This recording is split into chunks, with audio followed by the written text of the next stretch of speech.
Congress still stuck on solving rising costs in health care. Wisconsin Republican Senator Ron Johnson has co-sponsored several pieces of legislation aimed at addressing just that. We now welcome him on to discuss. Senator Ron Johnson, thanks so much for joining. Thanks for having me on. It's great to have you back, Senator. So when former President Obama signed the Affordable Care Act, Obamacare, into law, he promised that Americans would see their premiums go down by at least $2,500. Fast forward to today, what's changed? That didn't work out. It's difficult because every state, every premium base is different. But one analysis we undertook was a 40-year-old buying a silver benchmark plan. State by state, the average increase since the start of Obamacare is 169%. Now, that's 4.3 times the rate of inflation, which has increased 39% since that point in time. So there's no justification for that other than the flawed and faulty design of Obamacare, which is, I knew it. I knew it would cause premiums to skyrocket because we asked that very small slice of Americans. Back then it was about 12 million people. It's about 7% of the American population, about 24 million people now, to pick up the full cost of covering people with pre-existing conditions. Prior to Obamacare, you had things like high-risk pools. With a few modifications, we could have used them. They worked beautifully in many states. We could have tweaked those, and they could have provided that coverage for pre-existing conditions, which everybody agreed with. That was not. Democrats lied about that. Everybody wanted to cover people with pre-existing conditions. It's figuring out how to do it without really creating a death spiral within the insurance industry where nobody buys insurance until they absolutely need it. Senator, a lot of flaws in Obamacare. Even Democrats will admit to that. You pointed out another one yesterday at a hearing on the Senate side, how Obamacare is sort of taking free market competition out of health care, causing the premiums to skyrocket. Explain that to us if you could. Well, first of all, Democrats are not admitting Obamacare is a problem. They just want to paper it over. That's why they're fighting for these subsidies, to hide the fact that their premiums are skyrocketing. But no, what we've done with our third-party payer system, right now patients pay about 10% of health care. Many, many decades ago, it was probably reversed. About 80% of health care is paid directly out of the patient's pocket. Well, then you had consumerism. You had people concerned about what they were paying for things. Right now, nobody knows what anything costs. Doctors don't know. Providers don't know. Patients don't know. That the accountants in CMS, the insurance carriers, and the back office of the provider knows. That's it. That's not free market competition. The free market guarantees three things: the lowest possible price and cost, the best possible quality, the best level of customer service. Gee, wouldn't that be nice to have in healthcare? But we've driven free market competition and all those benefits out of healthcare. Senator, talk to us about the president's recent policy proposal or idea where, essentially the direct payment is made out to the consumer rather than to the insurance company. And do you think that this could be a solution? Well, again, that's how you return consumerism into healthcare. So give people the freedom to buy whatever kind of insurance they want. If they want to buy, and by the way, Obamacare is basically a catastrophic plan, which prior to the very prescriptive plans in Obamacare, again, forcing people to foot the cost of pre-existing conditions, catastrophic plans used to be dirt cheap.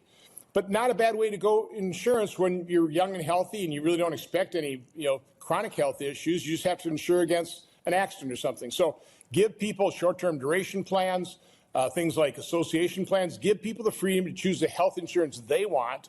Also give, fund their HSAs so they got money to pay for healthcare first dollar. The things when you go in a doctor's office and you go, so how much is it going to cost for that minor procedure? That's how you actually drive the cost of healthcare down, so you don't have so much money spent just on administration, insurance carriers fighting with providers, people fighting the government. Again, we spend and waste so much time just because of the bureaucracy and the paperwork or the financing of healthcare. You've co-sponsored several pieces of legislation aimed at addressing these rising costs in healthcare. Is there anything else, other reforms that we haven't talked about that you'd like to see addressed? Well, again, we do need to cover people with pre-existing conditions. Again, you have to do it in a way so that people don't, they avoid getting insurance until they absolutely need it. They've got to be contributing to the system the whole time. but you do it through high-risk pools. So you have to reestablish those. Those were dismantled by Obamacare. That's the key. You have to start by covering people with pre-existing conditions. But then, again, you unleash consumerism. You bring as much free market back into healthcare as possible so people are actually competing for customers with price, customer service, and quality. Senator, switching gears just a bit here, Fox News reporting that you received a briefing earlier this week from the Attorney General Pam Bondi on Operation Arctic Frost. You were among several senators targeted in that operation. What can you tell us is the latest in this investigation? Well, right now, I think the main purpose of that meeting was to get a meeting of the minds in terms of what is the top priority. And I think the top priority is getting the documents out of the FBI, out of the Department of Justice, into Congress so we can lay out exactly what happened for the American people. That is the first and most important part of accountability. I want to see people go to jail as well. So they want to also engage in prosecutions. But, our purpose of the meeting is really to make sure that those things shouldn't be conflicting with each other. There's no reason to withhold documents just because they might also be used in a criminal prosecution. So, again, there has been a real problem. Obviously, you still have deep state actors trying to sabotage, certainly not cooperating in terms of turning those documents over to the heads of those departments. And plus, it's just been hard for Department of Justice, FBI to hire people because of all the lawfare against anybody who would be associated with the Trump administration. So that is the very harmful impact of Democrats' lawfare, not against just President Trump, but against just normal citizens who ordinarily would love to serve in the administration, but are pretty reluctant to because of the lawfare. We saw the press secretary not too long ago this morning fielding questions about the president's truth posts, talking about some of your colleagues up on the Hill, who some might say were issuing dog whistles to folks that you mentioned that are still operating to not follow the commander-in-chief's orders. When it comes to accountability, a lot of the American people are still waiting for it. Are you confident that you'll see it, at least within the Arctic Frost operation that you were being investigated? Well, what I don't know is how many documents were destroyed. Let's face it, when people do wrong, they try and hide it. We know some pieces of evidence turned over by, for example, whistleblowers were found in burn bags in skiffs that people like Pam Bondi, Casterfield didn't even know exist. So again, people who do wrong hide things. That's why criminal investigations are difficult. It's hard to prove guilt.